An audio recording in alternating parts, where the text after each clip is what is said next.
بالنسبه اي فريق كان في المستوى فريق الترجي وشويه رجع الفريق المصري عاود رجع الفريق الترجي. هذا يدل على ان الفروق عندهم لاعبين اللي عندهم كما قلت قبيله ان داسي بيف ريفونيغ شاك فوا، وعندهم لاعبين اللي في المستوى كما قلتي ان كل فريق عنده على الاقل 7 ديال 8 لاعبين كيلعبوا في المنتخب.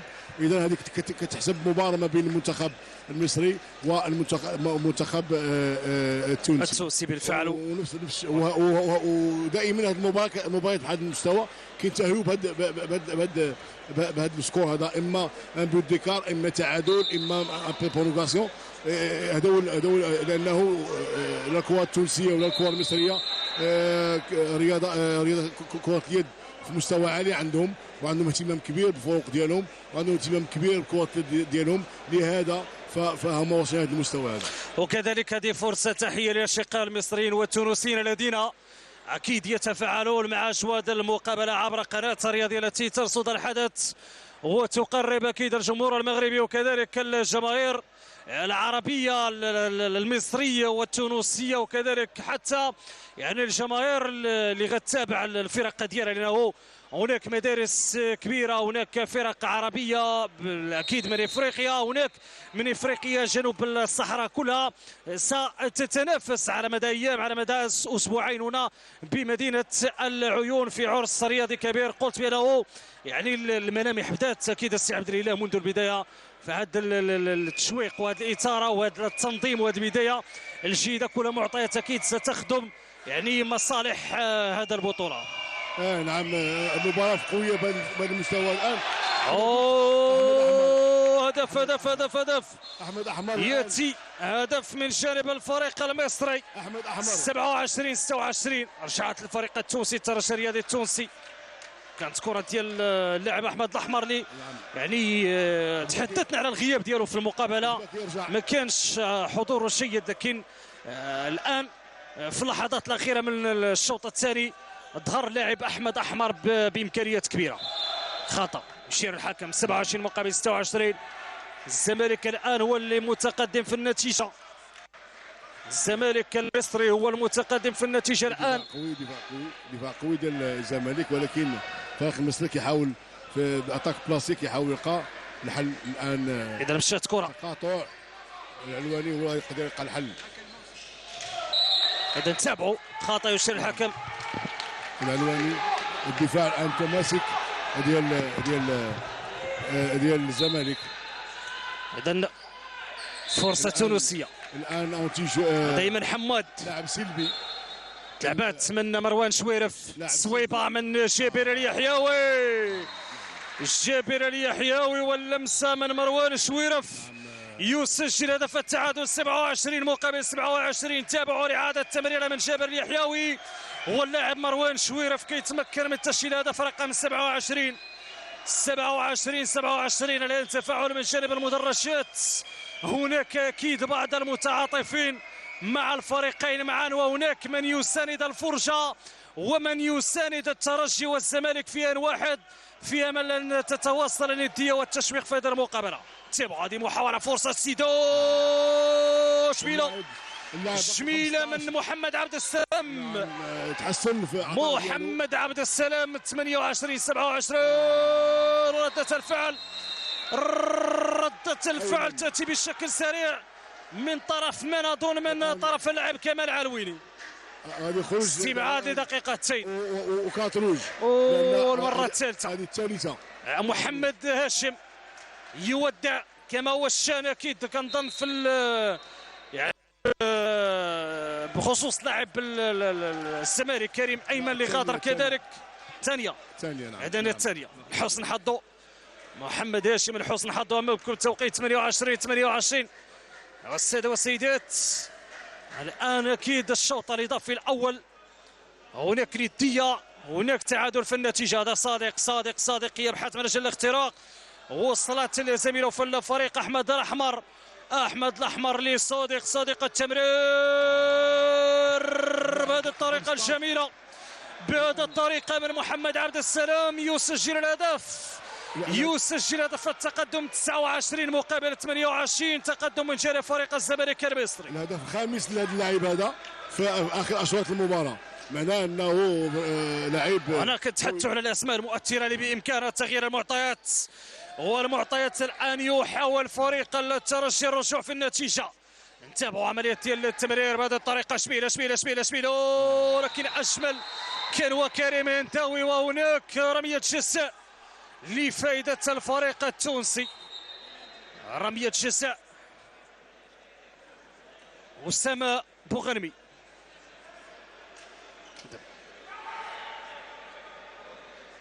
ضربة جزاء لفائدة فريق الزمالك المصري، والفائدة عفوا الفريق التونسي، بالفعل لفائدة الفريق التونسي. غدا نتابعوا عملية ديال التمرير كيف ستكون من جانب هذا اللاعب. فرصة تضيع من حسام حمام، يختار المكان الغير صعب، لكن هناك حارس اكيد اسمه كريم الهنداوي كان في المتابعه. كريم الهنداوي كان كريم على فريقه فريق الزمالك، وحرم فريق الترجي الرياضي التونسي في الرجوع في النتيجه. اسبيرانس الان يبحث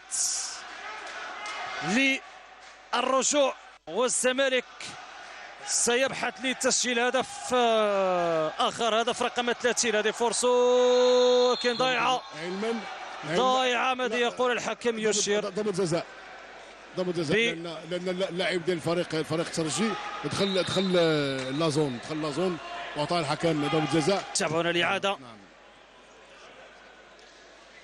بهذه الطريقه. صادق حاول ديال هذا اللاعب.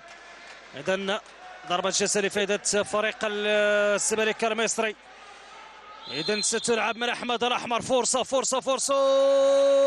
هدف لأول مرة الزمالك المصري هو اللي متقدم أمام أكيد بعض الأسماء المصرية على مستوى المدرجات التي تتفاعل بشكل كبير مع فريقهم فريق الزمالك المصري 30-28 فريق جوج ديال الاهداف. تابعوا هذه محاولة من جانب الترجي الرياضي التونسي. تابعوا فرصة التصويب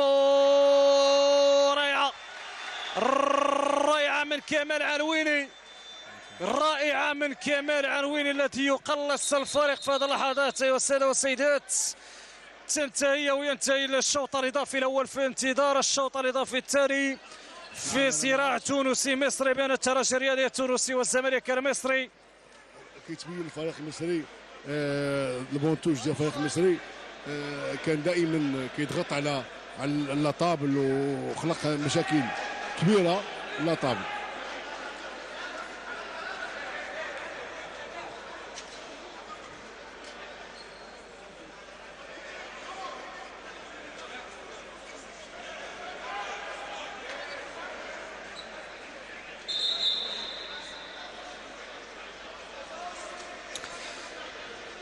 إذن شوط الحسم صراحة سي عبد الله روكشيفا، مباراة يعني مثيرة مشوقة بكل ما تحمل الكلمة معنا، وربما هذه أمور كنا كنتوقعوها.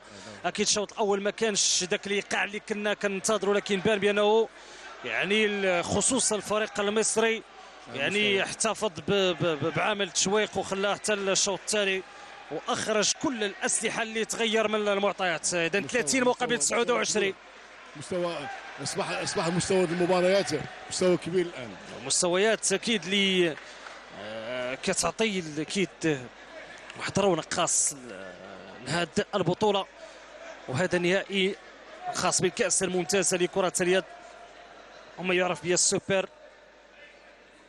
هذا مروان شويرف لاعب المنتخب التونسي.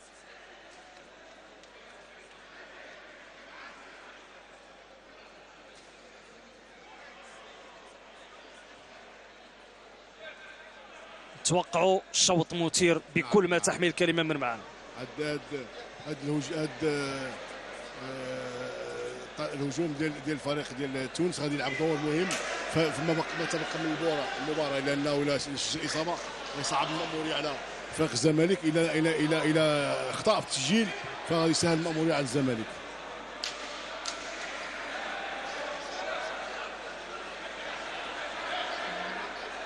تابعوا الصور غنية عن كل تعليق في المدرجات. تابعوا الصور غنية عن كل تعليق في المدرجات. كما قلت تفاعل كبير مع أجواء هذا الحدث في اليوم الأول في بطولة. أكيد هناك توقعات بتسجيل حضور كبير وكبير جدا من جانب جماهير مدينة العيون لمتابعة يعني مختلف المباريات. وأتوقع شخصيا أنه بطولة تكون ناجحة بكل ما تحمل الكلمة من معنى على مستوى الحضور الجماهيري وكذلك حتى على المستوى التنظيمي.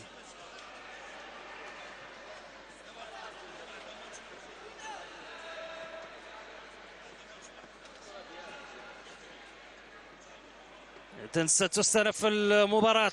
هناك مشكل في الكرونومتر. 30 مقابل 29.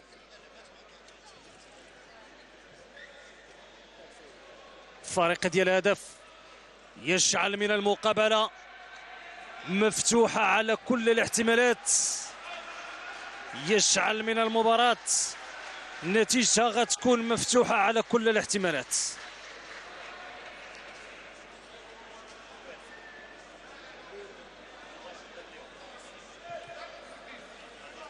وقع مشكل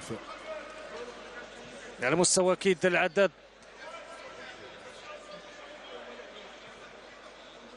في هذه الحاله لي ديليغي كاش بي غادي يحاولوا هما اللي غيشدوا الوقت بالعداد اليدوي.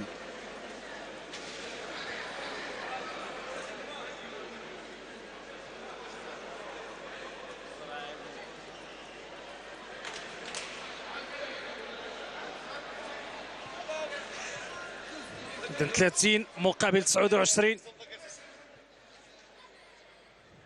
اكيد سي عبد الله روكشي. فأذكر الساده والسيدات اليوم غادي ان شاء الله فريق وداد السماره لكره اليد سيبدا مشوار المنافسه في الدوره الثانيه والثلاثين من البطوله الافريقيه للانديه البطله.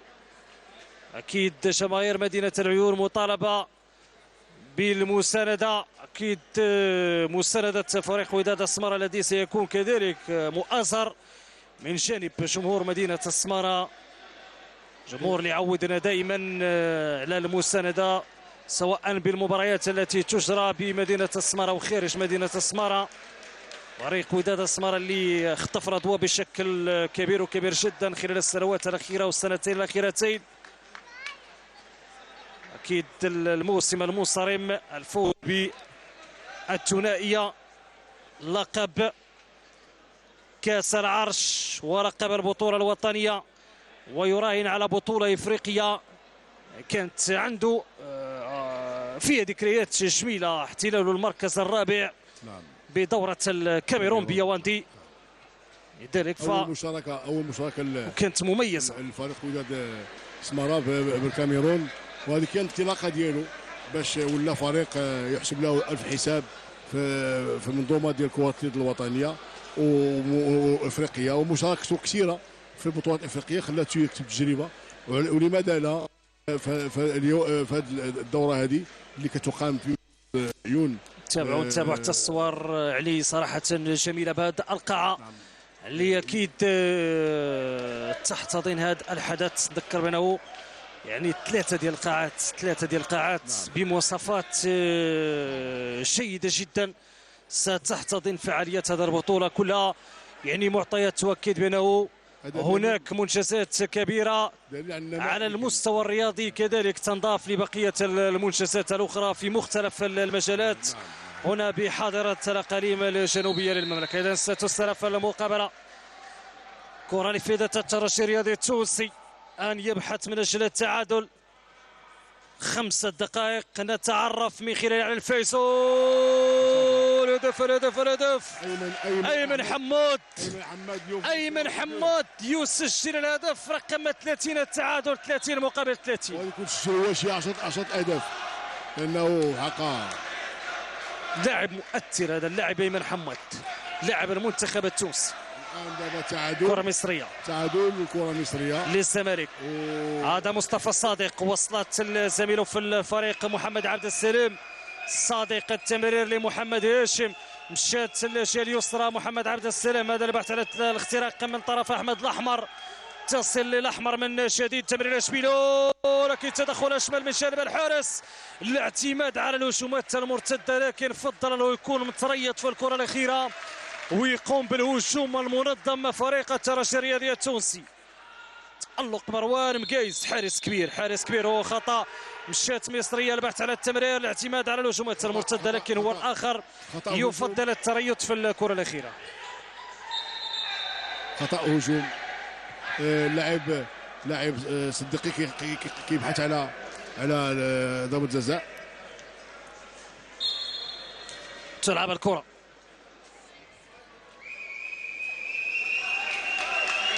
لفريق الزمالك المصري. صادق، عبد السلام، عبد السلام من جديد، هذا لاعب رقم 15 محمد عبد السلام لصادق. صادق يمر الكرة، وصلت الجهة اليمنى، تبادل الكرة احمد الاحمر لصادق. صادق البحث على الاختراق، لكن تدخل كيجي من ايمن حماد لاعب الفريق التونسي. هذه محاولة مصرية لكن بعيدة. كرة تلعب على مستوى الركنية للفريق المصري، مشات لمحمد عبد السلام، وصلت تمريرة كانت من احمد الاحمر ومحمد هاشم. هذا هو محمد هاشم يسجل الهدف، لاعب رقم 89. 31 الزمالك المصري متقدم في هذه اللحظات. ايها الساده والسيدات، لا بون باس ديال احمد احمر، لا باس اللي عطاها سيميكا ماكيوبيك، الباس اكسترا اوردينير. كرة تونسية، تابعوا البحث من اجل الاختراق. هذه فرصة يقودها جابر اليحيى، ووصلت للجهة اليمنى، يضيع محمد علي بحر، لكن الان كرة كنظن داخل الشباك، بالفعل داخل الشباك. قوة في التسديدات، تميز اكيد تجوال المقابله نتابعه. بالفعل هدف داخل الشباك بشكل قوي. كرة الأخيرة الآن بقات تقريبا 3 دقائق دائما التعادل. محمد علي بحر يعيد النتيجة للتعادل 31 على بعد 2 ديال الدقائق و5 ديال الثواني. صراحة يعني كيف ستكون نهاية هذه المقابلة؟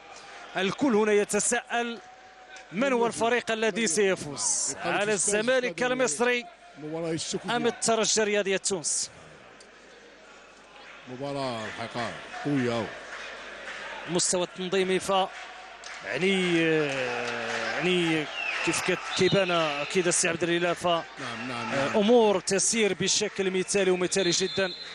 جمهور راقي يتابع ويستمتع برياضه كره اليد، ويستمتع بمدرستين كبيرتين، مدرسه التونسيه الممثله بالترجي الرياضي التونسي في هذا النهائي، والمدرسه المصريه الممثله بالزمالك المصري. الكل من خاطفه التنظيم هذا الكل، وهذا شيء جميل. تفاعل كبير من مختلف المتدخلين. هذه محاولة، فرصة ضايعة للزمالك المصري.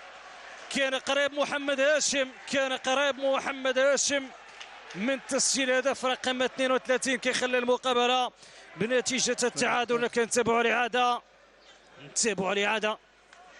3 دقائق و37 دقيقة. المباراة صبحات كتلعب على الجزئيات دابا، الجزئيات. إذا كرة تونسية، البحث من أجل التمرير بهذه الطريقة. ارتيقو شميلة من أيمن حماد. من أين أتى هذا الحماد على طريقة اللاعبين الكبار. لاعب كبير بهذه الطريقة. كرة مصرية، شميلة كذلك، شميلة كذلك من جانب اللاعب رامي يوسف. رمية موفقة من رامي يوسف في شباك فريق الترجي الرياضي التونسي. 32 يعني الآن الثواني الأخيرة 40 ثانية. 40 ثانية يا له من نهاية مثيرة والسادة والسيدات من جانب الترجي الرياضي التونسي ومن جانب الزمالك المصري. هذه محاولة تونسية، ماذا يقول؟ غتكون رمية جزاء واستبعاد لدقيقتين. خطأ فادح أظن من جانب محمد هاشم. محمد هاشم قد يكلف فريقه الياسيمة في هذه المقابلة. هي تمكن بالفعل. وهذا الثالث استبعاد من جانب. تابعوا بالفعل كان خطأ من محمد هاشم. انتبه له الحكم، خطأ اللي ارتكبه ضد مروان شويرف لاعب المنتخب التونسي. والآن أظن بأنه ستتاح فرصة للترجي الرياضي التونسي في الوقت اللي كان قريب في المباراة في الجولة الثانية، أنه كان قريب من الفوز باللقب. رجع الفريق المصري وفي الشوط الثاني وفي الأشواط أكيد الإضافية يعني كان هناك مجموعة من المتغيرات بين الفريقين. أخذ ورد. أنا كنتابع خطأ إذا ما كاينش رمية جزاء. لا إذا ما كاينش رمية جزاء. 32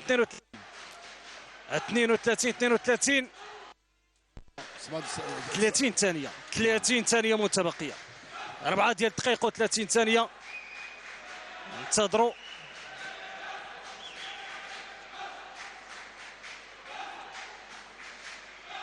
هذا الاستبعاد كان لدقيقتين، غيكون مشكل بالنسبة للفريق المصري. عملية ديال الاستبعاد. كاين فرصة من ذهاب للترجي الرياضي التونسي. أقل من 20 ثانية الآن. محاولة من جانب الترجي الرياضي التونسي. فرصة البحث على التمرير. مشات بهذه الطريقة. رمية جزاء واستبعاد لدقيقتين. أظن بأنه تغيرات المعطيات وانقلبت رأسا على عقب. انقلبت رأسا على عقب. مباراة في الترجي. إذن الفرصة مواتية في الوقت اللي الفريق المصري كان قريب هو الآخر يحسم الأمور. واضح ما فيهاش شك خطأ يرتكب على اللاعب كمال علويني.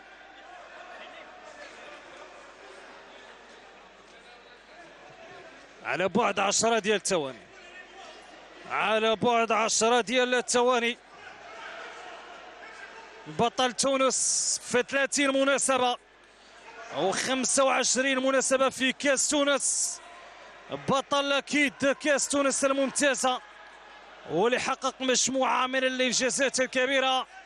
هل سيتمكن بالفعل من ذلك؟ هذه فرصة ذهبية لفائدة أسامة بوغرمي لاعب المنتخب التونسي. هدف يزن ذهبا بالنسبة للفريق التونسي. بالفعل كيتمكن من ذلك. مازال هناك 2 ديال الثواني. كنظن هناك غتكون أظن برمية حرة.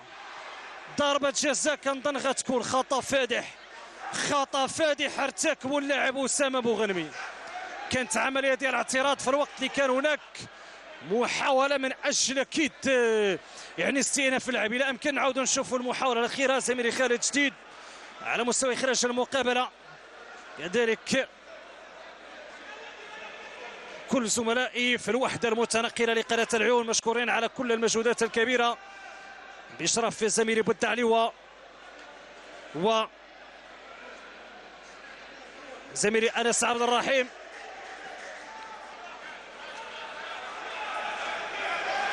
إذا انتبهوا هذه اللحظات الأخيرة.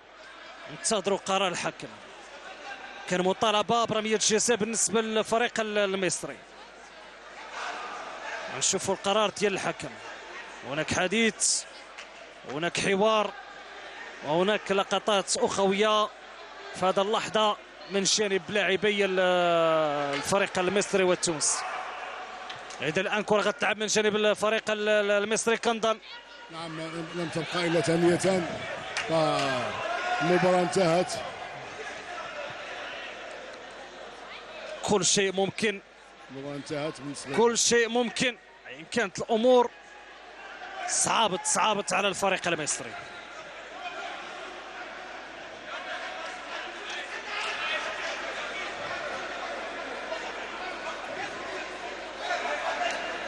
حديث من أيمن صلاح وبقية الطاقم الفني للزمالك المصري.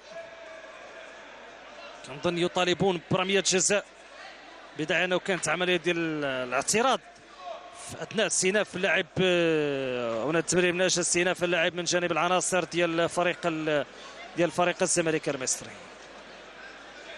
الفريق المصري كيطلب ضربة جزاء بالفعل، ولكن الحكام عطاو استئناف اللاعب يكون عادي من وسط الملعب، وعطاو اللاعب 22 يخرج بكارت روج. مقابلة بتشويق خاص حتى في الثانيتين المتبقيتين. الآن الرجوع كان إلى أمكان زميلي خالد جديد فاللقطة معبرة. الآن أكيد كيرجعوا القوانين ديال الاتحاد الدولي. يعني الآن أمامي كنظن هذا رئيس لجنة التحكيم بالاتحاد الافريقي لكرة اليد. الان ماسك كتاب بين الايدي ديالو، هو كتاب ديال الاكيد ديال القوانين المنظمه للعبه، وكيرجع من اجل التاكد حتى انه القرار اللي يتعطى للحكام يكون قرار يعني صائب وما تكونش هفوه تحكيميه مؤثره في هذا المقابله. لو كنعرفوا اذا كان هناك رميه جزاء غتكون فرصه للفريق المصري لتعديل النتيجه، وإلا ما تعطاش أكيد رمية الجزاء في وقت إذا كان القانون كيمنح ذلك الفريق المصري فغيكون خطأ فادح أكيد. بالرغم أنه يعني الرئيس لجنة التحكيم في الاتحاد الافريقي الآن يعود من أجل مراجعة كتاب التحكيم والتأكد من يعني من هذه النازلة التحكيمية في الثواني الأخيرة. فكيف كنقولوا السي عبد الإله اللهم يعاود يراجع ويشوف ولا يكون هناك خطأ لمؤثر. نعم، لأنهم عندهم قانون ديال الاتحاد الدولي أمامهم ويشوفوا هذا اش يوقع في هذا الخطأ هذا. الفريق المصري كيطلب انه ضربة جزاء واسمه وحكام مباراة كيقولوا هذه عناصر فريق وداد السمارة، نتمنوا له كل التوفيق. حاضرة على مستوى المدرجات، اكيد تتابع هرمين وفريقين كبيرين عملاقين على مستوى كرة اليد الافريقية والعالمية كذلك، باعتبار انه دائما كان الحضور مشرف من جانب هذه المدرستين. نتمنوا التوفيق لفريق وداد السمارة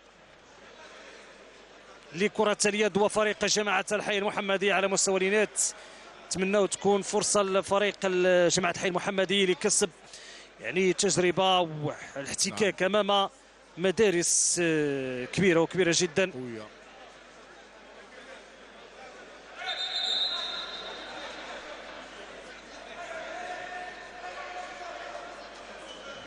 ننتظروا الآن. كنظن تمت مراجعة القوانين ويشير كرة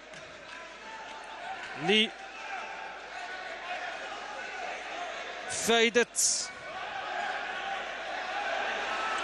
الفريق المصري. صعبت الآن المامورية، كرة غتلعب من وسط الميدان، كرة ستلعب من وسط الميدان. الحكم كيطلب الرجوع نصف الملعب ديال الفريق المصري، كيقول بأنه يعني الكرة لم يتم استئنافها في الوقت. كنلاحظوا أنه العناصر الفريق المصري كتقول بأنه يعني اللاعب صادق اللي كيتواجد في الجهة ديال الفريق التونسي مفروض أنه يرجع. هذا حسب ما كنتابعوا من الإشارة ديال الحكم. من جديد الرجوع رئيس لجنة التحكيم. إذن كيطلب بالفعل رجوع اللاعبين ديال الفريق المصري. كنظن صعبت المأمورية إن لم أقل أصبحت مستحيلة بالنسبة لفريق الزمالك المصري. إذن آخر لحظات أيها السادة والسيدات، آخر اللحظات أيها السادة والسيدات. بريميرو دي أغوستو على مستوى اليوتيوب، والترجي الرياضي التونسي الاسبيرانس يتمكنون من تحقيق الفوز بلقب الكأس الممتازة لكرة اليد كأس السوبر الافريقي. على حساب من؟ على حساب الزمالك المصري في مباراة حملت تشويق كبير وكبير جدا. بالنسبة لتفاصيل هذا اللقاء، إذن فريق الترجي الرياضي التونسي يتوج بلقب الكأس الممتاز لكرة اليد ذكورا، وفريق بريميرو